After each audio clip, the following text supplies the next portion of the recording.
হায়াতের বাবা দেখেন নিচে গিয়েছিল আয়াতের বায়না পুরা করার জন্য, যে আয়াতে বলতেছে কয়দিন ধরে মা পিৎজা খাবে পিৎজা খাবে। যার তখন তার বায়না কোনো শেষ নাই। তো পিৎজা খাবে যা নিয়ে আসছেন, পিৎজা খেয়ে আবার বলতেছে পিৎজা খাবে না, সে এখন আইসক্রিম খাবে। ওর বাবা আবার এই উপর থেকে আবার নিচে নামছে। বলেন কেমন লাগে? আমাদের বাসায় 6 তলার উপরে, এই 6 তলা থেকে আবার 1 তলায় নামছে মেয়ের আবদার পুরা করার জন্য। মেয়ে বড় হচ্ছে আর দিনে দিনে তার আবদার অনেক কিছুই বাড়তেছে। তো আয়তে বাবা কী কী আনছে আসলে সেগুলো আমি একটু দেখে নিই কী কী নিয়ে আসলো আজকে। এই যে দেখেন, এই যে নাস্তা নিয়ে আসছে। এই যে এখানে একটা নাস্তা, এইখানে মনে পিৎজা আছে বুঝি, এই যে এটার ভিতরে পিৎজা আছে, পিৎজা আনছে। আর এইখানে যে নাস্তা নিয়ে আসছে, দেখ আয়তে বাবা আসলে খুলি, আয়তে বাবা আসলে হয়তো দেখাতে পারবো। আর এখানে যে দুধ নিয়ে আসছে চায়ের জন্য। আর এখানে যে বানানা মানে আয়তে কলা নিয়ে আসছে, কলা খাবে। আর এই যে এখানে আছে হলো আমরা আনছিল, বলছিলাম যেটা আমরা আনলে একটু বেশি করে আইনো, যাতে আমরা আচার দিব। আমরা আচারটা আয়তে বাবা পছন্দ করে, তো আমরা নিয়ে আসছে সম্ভবত এখানে 2 কেজি আছে আমরা, অনেকগুলো আমরা। আর ভালোই বড় বড় সাইজ আমরা, কিন্তু দেখা বোঝা গেতেছে কি বড় বড় সাইজ আমরা। এখানে 2 কেজি আমরা আছে। আর কলা হয়েছে 1 খানা, ওই যে কল নিয়ে আসছে। আর আয়াতের দুধ, এই হচ্ছে আয়াতের দুধ। আর এখানে 2 রকমের নাস্তা, এই দেখেন 2 রকমের নাস্তা নিয়ে আসছে। নেওয়ার পরে এখন মেয়ে আমার বলতেছে পিৎজা খাবে না, সে আইসক্রিম খাবে। আর আইসক্রিমের জন্য ওর বাবারে এই 6 তলা থেকে 1 তলা নামাইছে, দোকানে নিয়ে যাবে। আর আমাদের গলির মধ্যে কিন্তু দোকানটা আমাদের গলি ছাড়াইয়া। তো সে আইসক্রিম আনতে এখন সে নিজেও গেছে। এই সময় এইগুলো জানছে আদে বাবা, কিন্তু ওরে নিয়ে যায়নি, ওরে ঘুম পাড়া রেখে গেছে। ওই ঘুমেতে উঠে বলতেছে মা আইসক্রিম। তার মধ্যে তোমার বাবা আনতে গেছে। তো আনতে গেছে, আইসক্রিম আনছে অন্য আইসক্রিম, যেটা সে পছন্দ হয় নাই।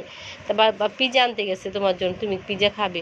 তো বললো আচ্ছা আচ্ছা বলে এখন আর খাবে না। এই যে মেয়ে আইসক্রিম আনতে গেছে, আপনাকে আমি দেখাবো আইসক্রিম নিয়ে আসলে তখন। আর এই বক্সটা এখন আর খুলবো না, যেহেতু হায়দের বাবা নিচে গেছে, আসুক তারপরে নাস্তাটা দিব হায়দের বাবাকে। এই যে আয়সুনা বলছিলাম না না আইসক্রিম আনতে গেছে, এই যে ওর বাবার এই আইসক্রিম আনছে, অথচ ওর বাবা আনছে কিন্তু এই যে আইসক্রিম দেখেন। এটা বুটু খুলো দিই। এই যে ওর বাবা এই আইসক্রিমটা আনছিল, কিন্তু তার এই আইসক্রিম পছন্দ হয় নাই, সে যায় আবার এই আইসক্রিম নিয়ে আসছে। আলা বুঝেন কেমন যন্ত্রণা করে এই মেয়ে আমার। এই দেখেন কত সুন্দর আইসক্রিম নিয়ে আসছে না। এই আইসক্রিমটা খাইব না, খাবে কি যায় ওই যে ওই আইসক্রিম, তার ওই আইসক্রিম পছন্দ হয়েছে, সে ওই আইসক্রিম খাবে। কারণ মেয়ে কি যন্ত্রণা করে। আর এইখানে আদের বাবা পিৎজা নিয়ে আসছে, এত মজার পিৎজা রেখে সে আইসক্রিম আনতে 7 তলা নিচে নামাচ্ছে ওর বাবারে। দেখ কত সুন্দর, অনেক মজার বোধ হয় আব্বু। হোমমেড পিৎজা লাগতেছে না?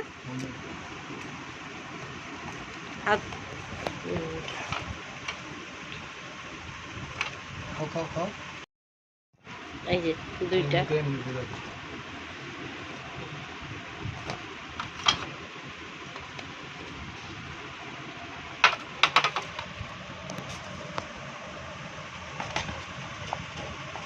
আজকে বিকেলের নাস্তা আয়াসোনার নামে, আয়াসোনা বাবা খায়, আয়াসোনা মা খায় না। আয়াসোনা আজকে এটা বানা করেছিল মা পিৎজা খাবো, সে পিৎজা বাদ দিয়ে সে খাইতেছে এই যে আইসক্রিম। আর এখানে আছে নাস্তা, ওইখানেও একটা আছে নাস্তা। এই যে বলছিলাম এটা এখন আর খাবো না, এটা থাক, এটা ড্যানিশ না, এটা থাক। এটা আসলে অনেকে চিনবে নাকি জানি না, এটা পুরান ঢাকা ড্যানিশ বলে, এটা পুরান ঢাকায় বেশিরভাগ পাওয়া যায়। এই যে আয়াতে বাবা খাওয়া শুরু করছে, আমি একটু খেয়ে নিই।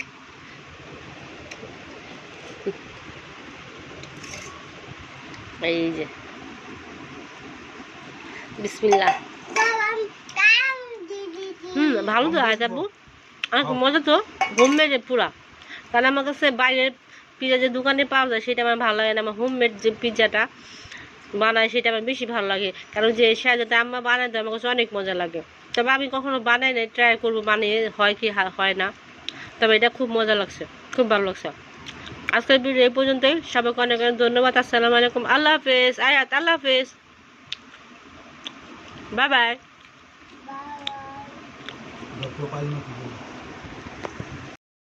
আসসালামু আলাইকুম, সবাই ভালো থাকেন, সুস্থ থাকেন, আল্লাহ হাফেজ, বাই বাই।